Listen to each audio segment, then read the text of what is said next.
Не, все круто, ребята молодцы.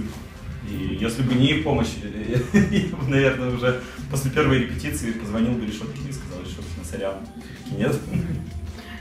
Ну, ребята, безусловно, очень помогают. Ребята настолько открыты, что ты забываешь о стеснениях, ты помнишь, что ты не умеешь петь, ты сам начинаешь петь, того не ведая, да, и все получается. Ну, если бы они так участливо не относились, я представляю, как сейчас идет толпа чайников просто, они с утра до вечера заняты нами, чайниками.